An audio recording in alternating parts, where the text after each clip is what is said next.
Howdy, I'm Jonathan Hamilton, and I thought for my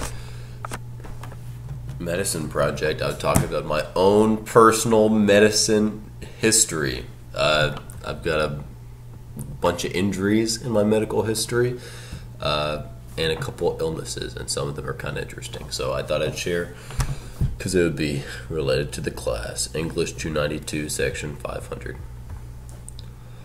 So at 9 months old, I was diagnosed with pneumonia. I got pneumonia just a couple months after I moved to England. So I was like 9 months old at the time. I got real sick, had to go to the hospital. I got put on a nebulizer, and the nebulizer was a way to put my medicine into like a gaseous form so I could breathe in my medicine. So I was very sick then. That was New Year's Eve, and like at the start of the year 2000. I lived in New Jersey for 7 years, but then when I moved to Texas, I started to have allergies, and that's when I was like 11 years old. Yeah, I moved at 11 years old. So it's the oak and the cedar. I'm really allergic to the oak and the cedar. I'll get really itchy eyes in the spring. I'll sneeze all the time. I'll blow my nose. Similar symptoms to what I have now. It'll mess with my throat. I'm sick right now, too. So if you notice my voice sounding weird, that's probably it.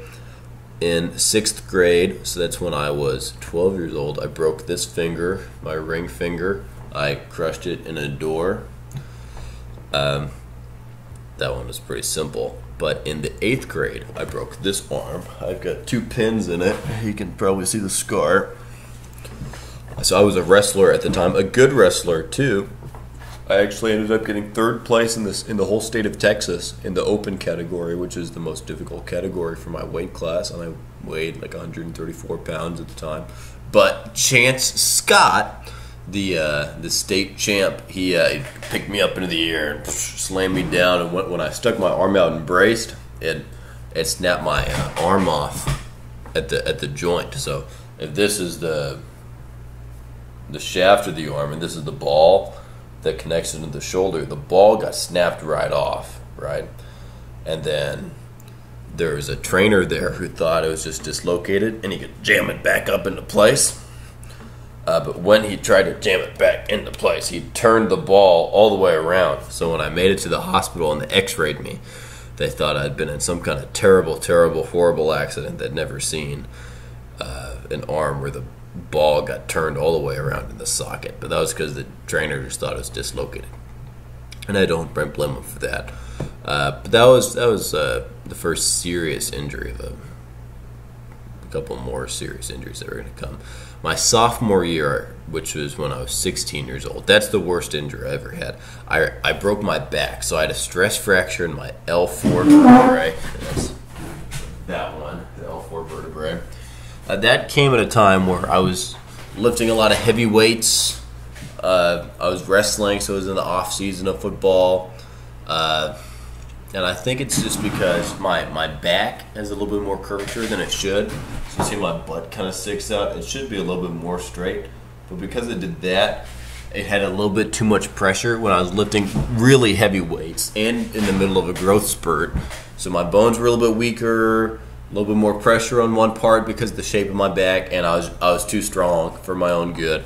So I had a stress fracture in my back, and really for the next 5 years, I had really serious chronic back pain. It was horrible. I mean, I still have back pain to this day. Every day I live in pain from that injury. But it used to be a lot worse. I couldn't stand up. I couldn't be standing for more than 30 seconds before I'd start to have serious pain. If I was moving around, it wasn't so bad. Walking wasn't so bad. But just standing up straight, I was in horrible pain for years and years. Then my senior year of high school, so that's when I was 17 years old, I tore my MCL in my knee. So that's the tendon on this side of the knee. So in the middle here is the ACL. This one's the LCL. This one's the MCL. I just partially tore that one, so it's not so bad. You can't hear it, but it's got a little pop to it when I wiggle it that way. That one was fine. I just I just toughed it out and kept playing football through it. But after my senior year of high school, I went on a trip to Mexico where I got very sick. I got influenza A, influenza B, Montezuma's Revenge, and some kind of blood poisoning, all at the same time. So when I got back, I thought I just had the flu, but I was much more sick than I thought. I would just have terrible, terrible, terrible sweats, and then I was super hot, super cold, super hot, super cold, and I'd sweat like crazy. I couldn't eat anything. I couldn't keep anything down. And from not being able to eat and just sweating out so much, I lost a ton of weight. I dropped from 189 pounds all the way down to 163 pounds. I lost the ability to stand. I lost the ability to walk. I lost the ability to sit up, and eventually I went blind because my heart had got so weak from the illness. It couldn't even circulate blood throughout my body. I was really, really close to dying before I made it to the hospital. And actually, while I was at the hospital, I was forced to stand up to take an x-ray, but I couldn't stand anymore. So I blacked out, fell down, hit my head on the concrete floor, and woke up totally alone. And the nurse who had forced me to stand had ran away. Eventually, somebody else came to pick me up. And then I came to Texas A&M. At the end of my freshman year of Texas A&M, I joined the Texas A&M judo team, where I won state in my first year. It was pretty cool. And then training for nationals, so I could go and compete in nationals. I got thrown wrong. I landed on my shoulder right here. Got thrown, landed on the shoulder, and my collarbone ripped up and out as the AC joint that connects the collarbone down to the scapula or something else. It tore, right? So now if I were to take my shirt off, which I won't, the collarbone still pops up a little bit more on this side than this side. Maybe you can see it. I don't know. But that was a tough injury. It took a couple of weeks to recover from. I lost all my strength in this arm. I had to move it with my other arm. I still tried to compete in nationals 2 weeks later, but it didn't work. I couldn't train. I had no strength.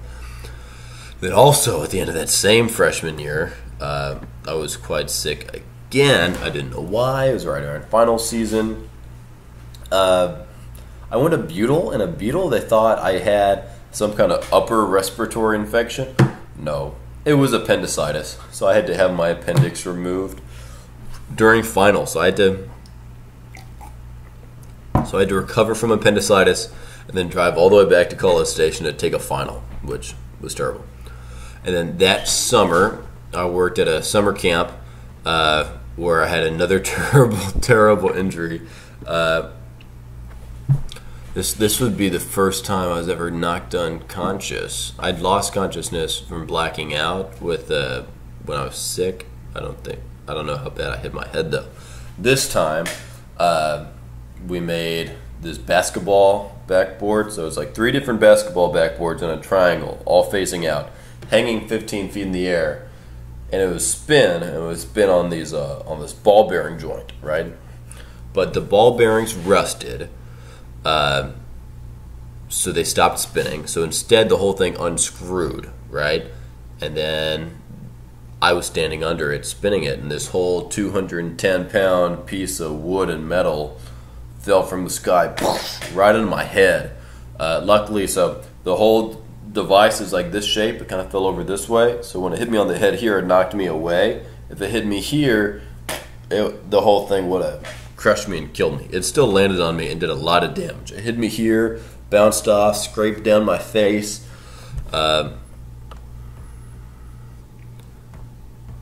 then I was knocked unconscious. I fell down onto the ground and hit the back of my head against a rock as well. And I was horribly concussed. And ever since then, I've had pretty serious memory problems, which has not helped in school or with relationships with people, because I forget things a lot now ever since then. And then around COVID time, seeing myself as a young and healthy person, I started delivering groceries to people, especially old people and sick people and people who were really scared of the virus, so that they could have food and not starve to death during COVID. I got COVID twice, actually. The first time I got COVID, wasn't very bad. I just felt a little bit tired, but I was traveling at the time, so I could have not noticed it. I wasn't sleeping well anyway. And then the next time I got it, yeah, I was kind of sick for a couple days, and that was fine. So luckily it wasn't too bad. I'll take it. And then this past year with the Texas A&M judo team, I won a couple tournaments, but then at the biggest tournament in the United States it had for the past like year and a half, because it was the end of COVID, so we didn't have nationals. But the Lone Star Classic was in the biggest tournament. During that tournament, competing for the, well, actually technically we couldn't compete representing the Texas A&M judo team because this school wasn't doing things, but it was us. We just competed solo. I broke my rib, so one of my floating ribs, this one right here, I bam, ripped it right out. So now it sticks out, and that hurts a lot. That was a long recovery. It's where I started walking for exercise. Is the only kind of exercise I could do, and that's about it. That's my history of injuries and illness.